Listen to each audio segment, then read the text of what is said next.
जब चेतना में यहां अपना विचार रख रही थी, बच्चों को गाइड कर रही थी, तो अनायास ही हम लोगों के अंतर्मन में चेतना पैदा हो रही थी।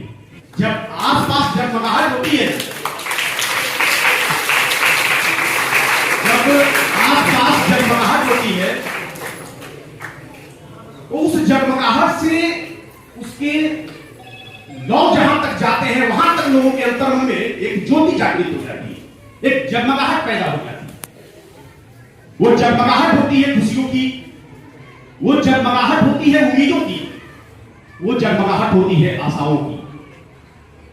आज मैं भी इस खुशियों भरे पल में, उम्मीदों की इस बस्ती में, आशाओं के इस जीवन में उपस्थित हो गया हूं, आ गया हूं।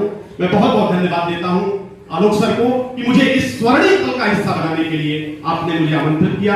आभार व्यक्त करता हूं और सदैव मैं ऋणी रहूंगा इस गौरवशाली पल को पाकर के विद्वान बच्चों के बीच में। ये वो प्रतिभाशाली बच्चे हैं। हम लोग ग्रामीण क्षेत्रों में पढ़े हैं, सरकारी विद्यालयों में पढ़े, सरकारी विद्यालयों में पढ़ाने का अवसर मिल गया। गांव छोड़कर कभी शहरों की तरफ हम लोग नहीं गए। आज इन बच्चों को देख करके, इनके उम्मीदों को, इनके जिज्ञासाओं को, इनके अंदर जो जुनून पल रहा है कि ग्रामीण क्षेत्रों में जाकर के ग्रामीण जीवन का दर्शन करें, तो मुझे ये विश्वास हो रहा है, जब हम लोग छोटे थे ना, तो मां ठंडी के दिनों में ठंडी आ रही है, हम लोगों को स्वेटर पहनाती थी, और जब वो स्वेटर पहनाती थी तो हमारे मन में अनायास की बात आती थी कि हम ये स्वेटर क्यों पहने। मां से कहते हम ये स्वेटर क्यों पहने मां? तो मां कहती थी कि बेटा पहन लो, क्योंकि गर्मी ऊन में होती है। मां कहती थी कि स्वेटर पहन लो, गर्मी ऊन में होती है। और जब हमारे छोटे छोटे कदम विद्यालयों की तरफ गए, तब पता चला कि गर्मी तो जून में होती है।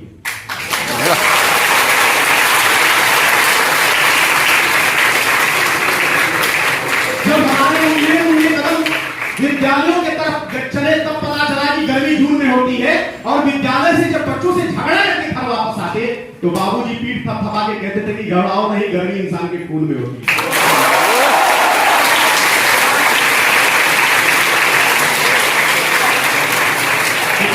तो मैं आज पूरे होशो हवास से, पूरे फक्र के साथ कह सकता हूं कि ना तो गर्मी ऊन में होती है, ना गर्मी जून में होती है, ना गर्मी इंसान के खून में होती है। गर्मी तो आप जैसे बच्चों के जज्बा और जुनून में होती है।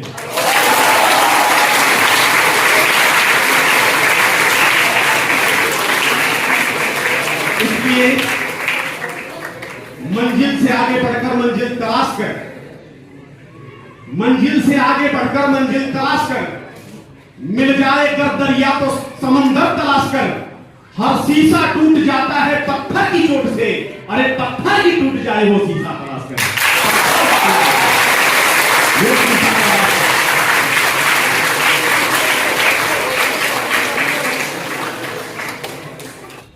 महात्मा गांधी ने कहा था कि मनुष्य के मन और आत्मा में जो कुछ भी है, उसको जब हम बाहर जिस माध्यम से लाते हैं, उसको हम शिक्षा कहते हैं।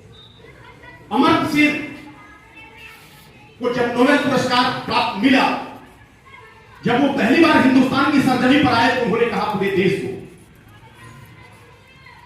पूरे हिंदुस्तान का आह्वान करते हुए उन्होंने कहा कि सुनो देशवासियों, तुम गरीबी मिटाओ, गरीबी मिटाओ, गरीबी मिटाओ के नारे लगाते जाओगे, ये गरीबी मिटने वाली नहीं है। गरीबी अगर मिटाना चाहते हो तो केवल एक ही माध्यम है कि शिक्षा की ज्योति जलाना प्रारंभ कर दो, गरीबी अपने आप मिट जाएगी देश।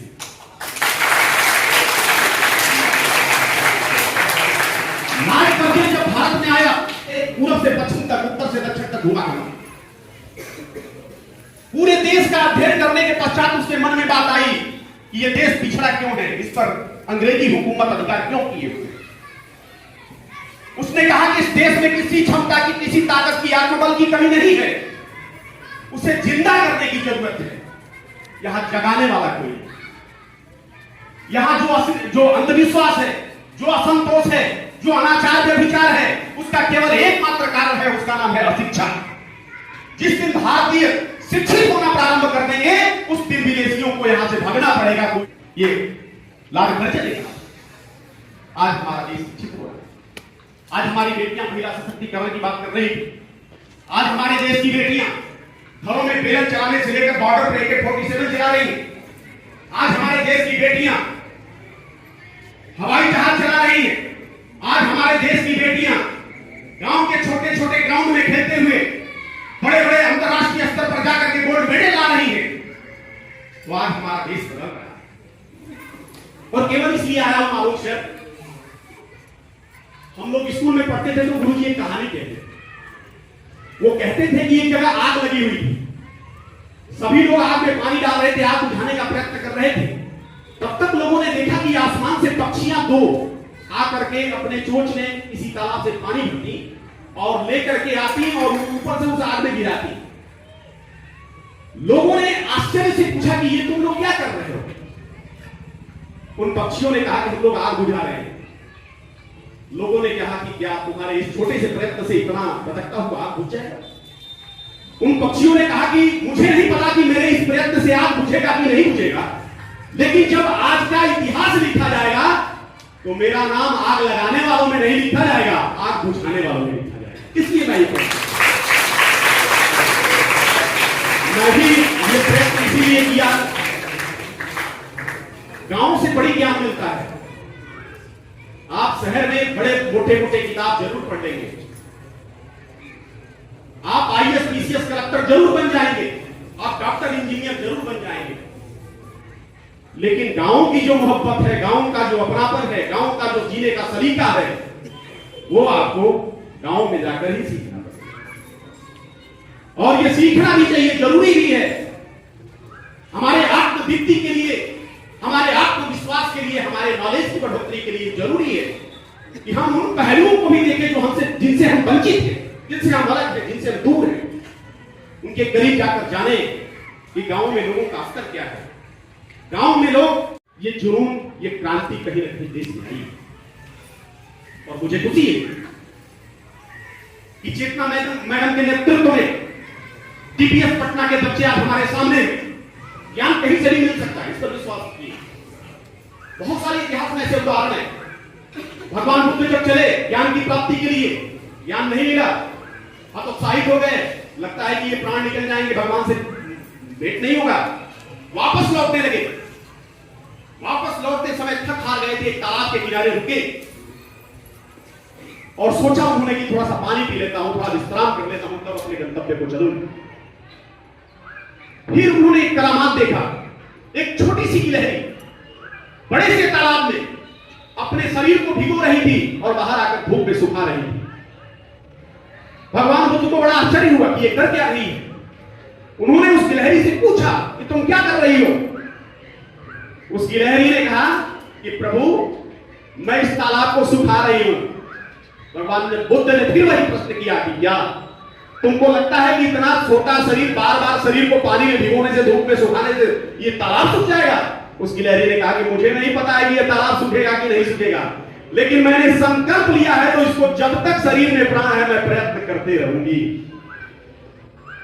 भगवान बुद्ध का जागृत हो गया शक्ति। उन्होंने कहा कि जब इतनी छोटी जीव इस तरह का संकल्प कर सकती है तो फिर मैं तो भगवान का बनाया हुआ सर्वोत्तम कृति, मैं तो नहीं कर सकता। वहां से वापस लौटे और फिर अंततोगत्वा हुए ज्ञान की प्राप्ति हुई। संकल्प की बहुत जरूरत। ये मेरा आप जैसे प्रतिभाशाली विद्वान बच्चों के बीच में बोलने का सौभाग्य हर समय नहीं। संकल्प का होना बहुत जरूरी है। जब जीवन में कोई बड़ा कार्य करेंगे तो इस तरह की समस्याएं आएंगी। राइट बंधुओं ने कहा कि जैसे पंछियां हवा में उड़ती हैं, हम भी एरोप्लेन उड़ा सकते हैं, आदमी को आसमान में उड़ा सकते हैं। लोगों ने कहा कि ये सब पागल हो गए, इनका दिमाग सड़क गया, इनकी मति बौरा गई है। उन्हीं राइट बंधुओं ने जब हवाई जहाज बना करके आसमान में उड़ा दिया, दुनिया ताली बजा करके सम्मान करने लगी।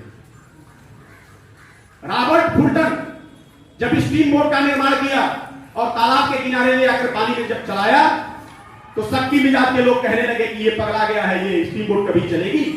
और जब वही स्टीम बोट चलने लगी तो लोग तालियां बजाने लगे कि अब ये स्टीम बोट कभी नहीं चलेगी। दशरथ मानी ने जब छिड़नी हथौड़ी उठा करके पहाड़ तोड़ना प्रारंभ किया, लोग उस पर छिट्टा कसी करना शुरू कर दिए, हंसना शुरू करिए, कि मुस्कुराना शुरू किए, पगला गया है।